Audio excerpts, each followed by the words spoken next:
Welcome to our fourth of 8 lessons in Job from our Encounter Bible study materials from the Cumberland Presbyterian Church. We are now in Job 28, so we've really launched ourselves because we ended last week in Job 4. And the intervening chapters have been chapters that have had all Job and his friends talking back and forth. As we talked last week, we saw Job's response 2 weeks ago, Job's response to all of his calamities, not understanding why in the world he was being punished seemingly for some sin or crime that he didn't think that he had committed, and his friends basically blaming him. No, you had to do something. And they've been going back and forth throughout the last few chapters, or last 24 chapters, arguing back and forth somewhat, getting annoyed with one another, much the way I was thinking about how sometimes when we have a political discussion with somebody who's on the opposite side of the political fence, you just find a way of saying the same thing over and over again, maybe in different ways, hoping that you're going to convince them, and you understand the logic of your argument or your situation, but they just won't accept your logic, and they understand the logic of their situation or their viewpoint, but they won't accept yours, and you just kind of are just talking past each other. That's basically what's been going on until we get to chapter 28. And then we have what George Estes, our lesson writer, and even the New RSV Bible, call an interlude on wisdom. And all of a sudden, just in the middle of the book, there is this poem to wisdom, and we'll talk a little bit about who it might be speaking here, but it probably isn't Job, and it probably isn't his friends, and so we'll talk a little more about that. But let's think just for a moment about wisdom. There's no proverb that says that some people grow wise with age and other people just grow old. And there is some truth to that. We often talk about the wisdom of age, and there is something to be said for when we have experiences, positive and negative experiences, we do learn an awful lot, and there may be some wisdom that is derived from that. Some of us are hard learners. We have to learn things the hard way. Slow learners, I guess, have to learn things the hard way, and so the mistakes we make teach us not to make those mistakes anymore, and there is some wisdom perhaps in that. But Job 28 really sees wisdom as something far beyond us, and wisdom that can't be gained simply by age or by experience.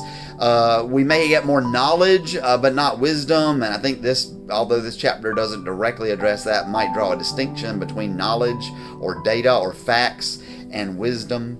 And we then have this poem to wisdom. 2 suggestions for who may be actually speaking here. It could be God. It sounds a lot like God's speech at the very end of Job, just a few chapters from here. And so it could be that this is God speaking. It could be, and I really like this idea, that this is sort of the author, the narrator of Job, who just stops kind of in the middle, or actually toward the 2/3 of the way through, to say, let's think a little bit about wisdom. We've now heard all of this different stuff going back and forth between Job and his friends. Let's talk a little bit about wisdom. And there's a sense in which it's almost a spoiler alert, because we're going to discover at the end of Job that pretty much what the primer on wisdom we get here is also what God gives to Job as well, that we don't fully understand, cannot fully understand. We do not have the wisdom to fully understand that old adage, why bad things happen to good people. I found online kind of a neat version of this passage that has some pictures that kind of accompany it. And because it's a poem and kind of a work of art, I think that works well. So let you see Job 28, an interlude on wisdom. Where is wisdom found? Job 28. There is a mine for silver, and a place where gold is refined. Iron is taken from the earth, and copper is smelted from ore. The miners put an end to the darkness. They search out the farthest recesses for ore in the blackest darkness. Far from human dwellings they cut a mine shaft in places untouched by human feet. Far from other people they dangle from ropes. The earth above, from which comes food, below is overturned and broken loose, as if by fire. Lapis lazuli or sapphires come from its rocks, and its dust contains nuggets of gold. No bird of prey knows that hidden path to the mines, no falcon's eye has seen it. Proud lion cubs do not set foot on it, and no fierce lion prowls there.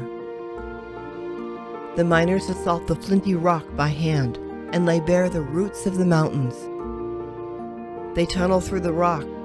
Their eyes see all its treasures. They dam up the streams so they do not trickle, and the thing that is hidden is brought out to light. But where is wisdom found? Where does understanding dwell? No mortal comprehends its worth. It cannot be found in the land of the living. The deep earth says, "It is not in me." The ocean depth says, "Nor is it with me." It cannot be bought with the finest gold, nor can its price be weighed out in silver. It cannot be bought with the gold of Ophir, with precious onyx, or lapis lazuli, or sapphires. Neither gold nor crystal can compare with it, nor can it be had for jewels of gold. Coral and jasper are not worthy of mention. The price of wisdom is beyond rubies or pearls. The topaz of Ethiopia cannot compare to it. It cannot be bought with pure gold. Where then does wisdom come from? Where does understanding dwell? It is hidden from the eyes of every living thing, concealed even from the birds of the air. Death and his companion destruction say, "Only a rumor of it has reached our ears." God understands the way to it. He alone knows where it dwells. For he views the ends of the earth and sees everything under the heavens. When he made a law for the rain and set a path for the thunderstorm, then he looked at wisdom and appraised it. He confirmed it and tested it. And he said to the human race, "Fear of the Lord, that reverential and worshipful awe, that is wisdom. And to shun and turn away from evil, that is understanding." The word wisdom is one that we don't really use that much anymore. I think maybe the word understanding is a little better. The Old Testament kind of uses wisdom and understanding interchangeably. In the very last verse it says that the fear of God is wisdom and that to avoid evil is understanding, and that really is two ways of saying the same thing twice. And so wisdom and understanding is what we are seeking. It's what Job is seeking. We turn to the book of Job partly because we want to know, why do bad things happen to good people? And we're hoping to get an answer. And the answer ultimately that is the correct answer, I suppose, but maybe not the satisfying answer is that we can't fully understand. We're not going to be able to fully understand or know the mind of God. This poem kind of comes in three sections, and so I want to take it in turn. Verses 1 through 14 is where wisdom is just so beautifully and poetically compared to riches in the earth. And so we can walk all over the earth, and we do. Our food is grown from the earth. The falcon flies over the earth, and the lion stalks across the earth. But we have no idea what's beneath our feet. It's too far away from us, too far beneath us. We can't really experience it. And yet down there is gold and silver and copper and iron and jewels, and all of those things are described in the poem. And miners that go down there have to work so hard, almost superhuman strength, to cut the mines and to dangle from the ropes and to go down there and to find these treasures and bring them back out. And so wisdom is like that as well. It doesn't really matter what we experience on the earth. It doesn't matter what happens in daily life. That is kind of superficial, if you will. And wisdom is so much deeper than that. And we talk about things having depth, and I wonder if maybe that even comes from this passage and other passages like it, that things that really have depth, that really have meaning or understanding or wisdom, have depth. And when we see that there, and yet it isn't physical depth, because the earth says and the deep sea says it is not within me. And very tellingly, verse 13 says, "Mortals do not know the way to wisdom." We know the way to gold and lead, or gold and iron and copper and silver and all that other stuff. We know how to discover those, but we do not know the way of wisdom. And so that's the first section. The second section picks up on those same themes and amplifies them a little bit. And I love the way that the poet continues to use the idea of riches and that kind of thing. In verses 15 through 22, We learn that we can't purchase wisdom even with the gold that we dig up out of the earth. Wisdom isn't something that is for sale. It's not, you can't purchase it. Doesn't matter how wealthy you are. That doesn't mean that you're necessarily wise. But wisdom also, to kind of play with this idea of jewels and pearls and gold. Wisdom is more valuable than anything else. Pearls, jewels, the finest gold. Wisdom is far, far more valuable than any of those things. And it takes a nearly superhuman effort, of course, to mine jewels, but no amount of human effort can bring forth wisdom. It's beyond us. We don't know the way. Whatever effort we might try to expend, we can't get there. And that's very important for us to recognize, because we typically think, well, I can think myself out of this. If I just think long enough, I can logically figure out why is it that bad things happen. I can logically figure out what is God up to, or whatever. And this passage is saying, no, it doesn't matter how hard you work, how much you think, it's going to be beyond you. And if you think about a child who just can't possibly understand, we are even less than that when compared to God and to God's wisdom. And so wisdom is something that no matter what we do, we can't actually attain through our own strength, through our own abilities. And then interestingly, even the dead, and Abaddon is just a word for destruction. So even death and destruction say, we don't know about wisdom. We've heard rumors of it.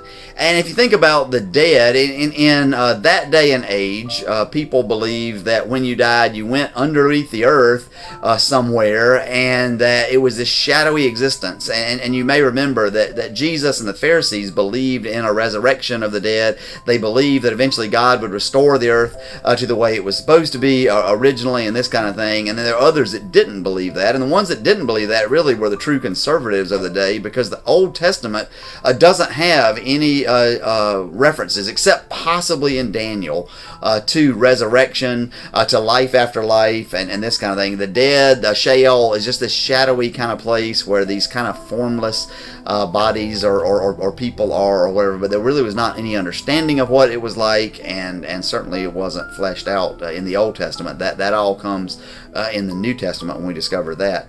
And so what we have here almost is the dead saying to us, I've had the ultimate experience to live on earth and then to die. Thinking back to me talking about growing wise with age. Well, I've aged and then I have died, and even then I only have heard rumors of wisdom. Even then, I'm not even scratching the surface of what wisdom is. And so then we get to the final little bit there, verses 23 to 36, and we may be getting frustrated because so far, for the first 22 verses, we've just been told again and again and again, you can't understand, you won't understand, you don't know the way, you can't know the way, it doesn't matter how hard you work, doesn't matter how much money you have, none of that matters, you're not going to be able to gain wisdom. And it seems that wisdom is completely inaccessible. We can't buy it, all the things that we already talked about. Even if we die, the best we'll get is just a slight rumor of what wisdom is like.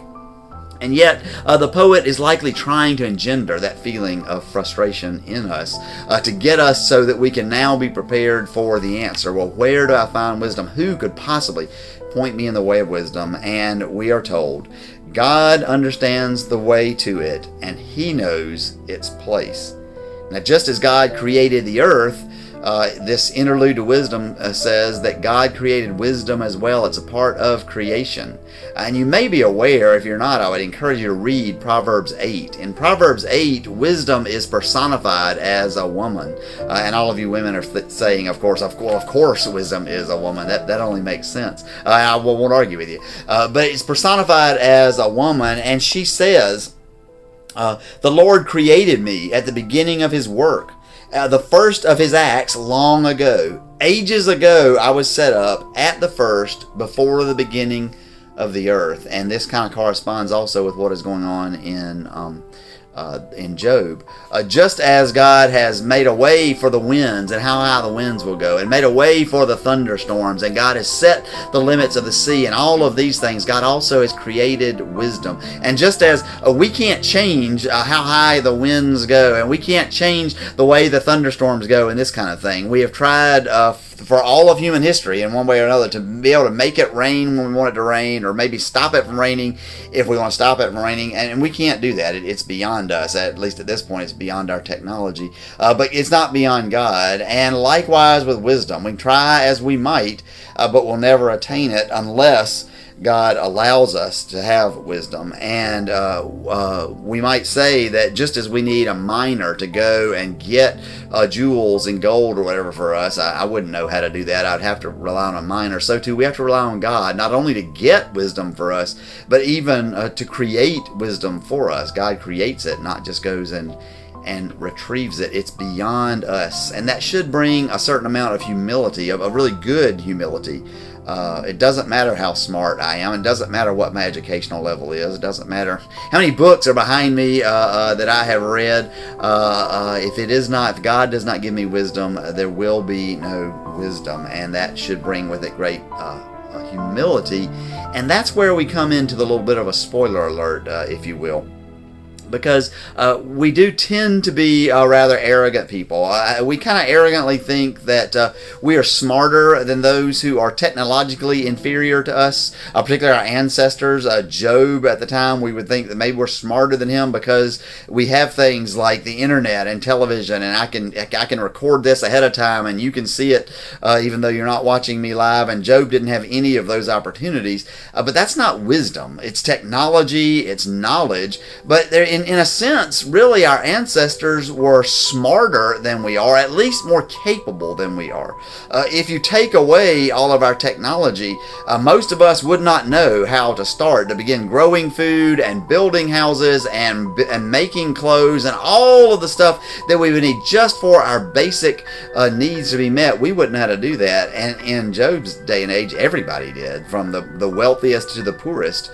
There wasn't as much division of labor back then. And there's a sense in which that ought to bring to us an amount of humility as well. We've got a superior technology, but not even a superior capability to them, and certainly not more wisdom.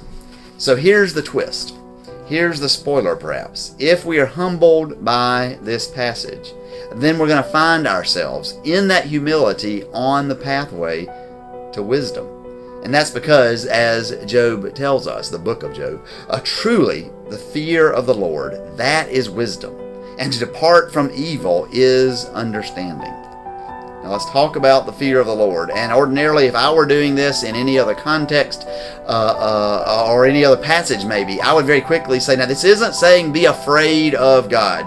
God is our loving parent. No loving parent wants their children to be afraid of them. So let's think about respect and awe and wonder and that kind of thing. And that's all true.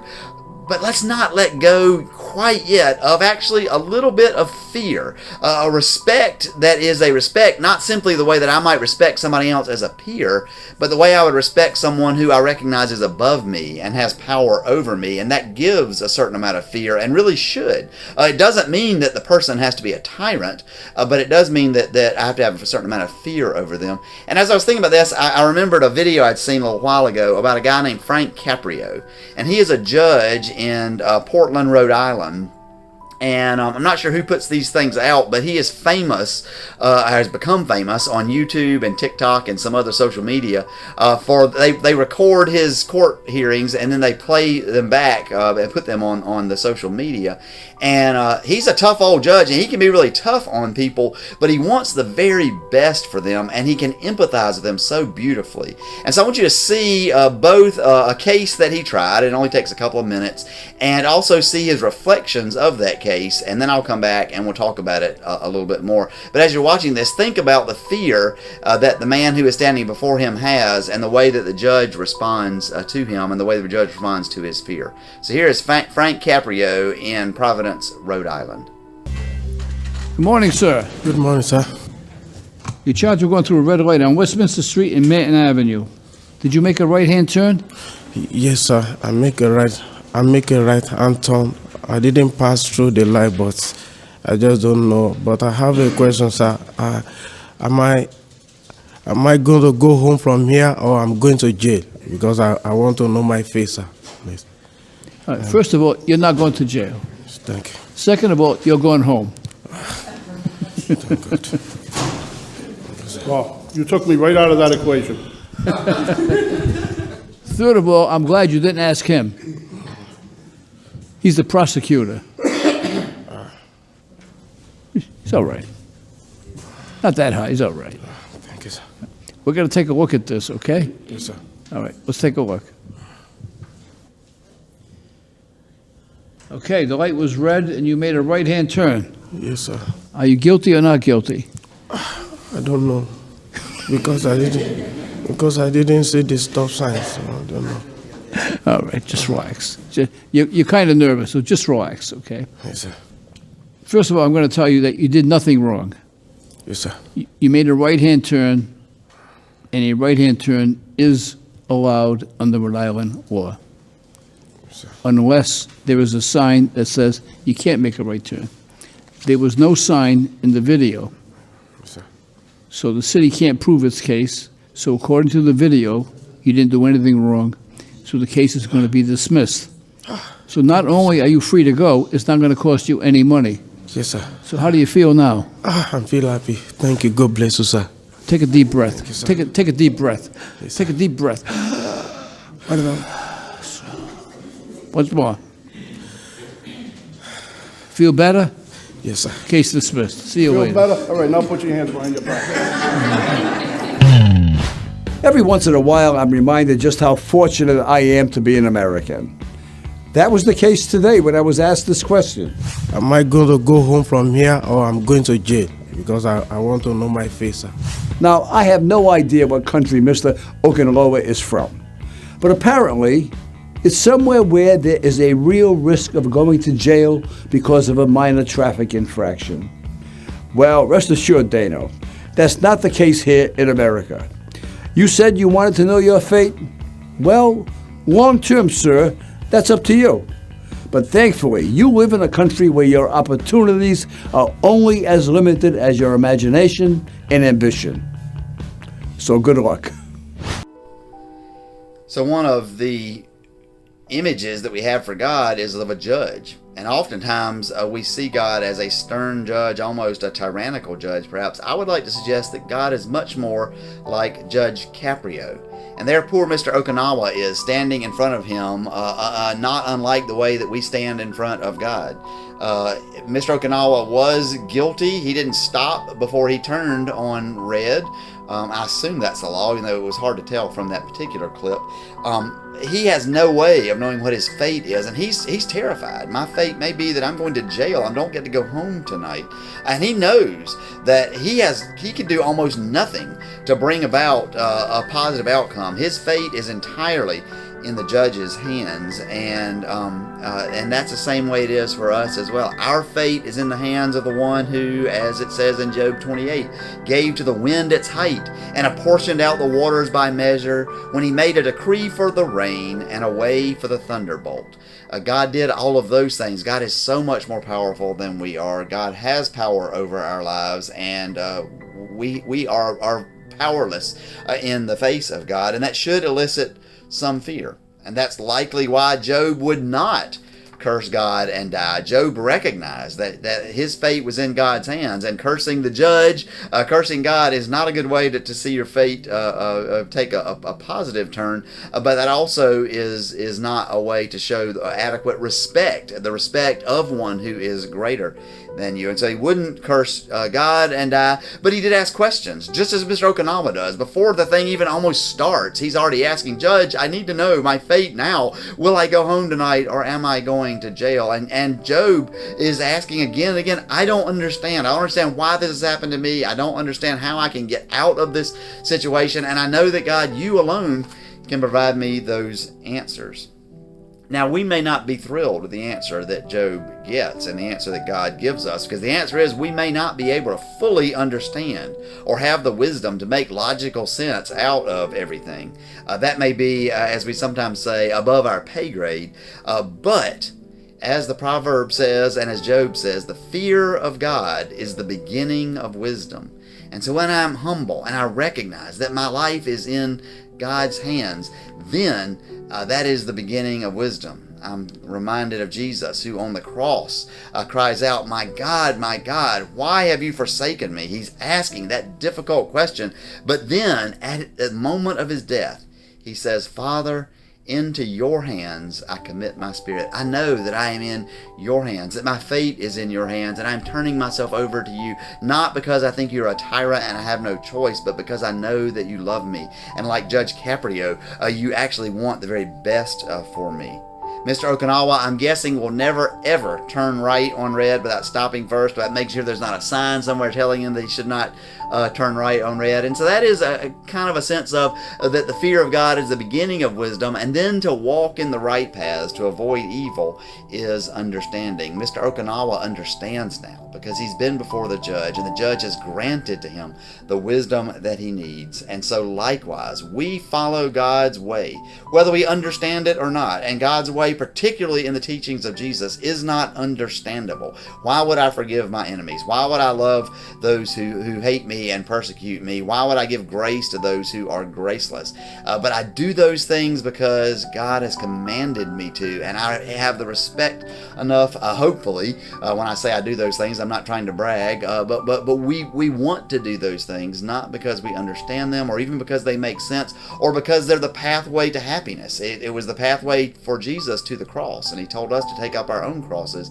But we do those things even if it leads to our own cross, because we do fear the Lord and we respect God and we want to walk in his ways, and we understand that that is the pathway to wisdom and understanding. And of course we can do those things because, and precisely because, God is with us. Amen.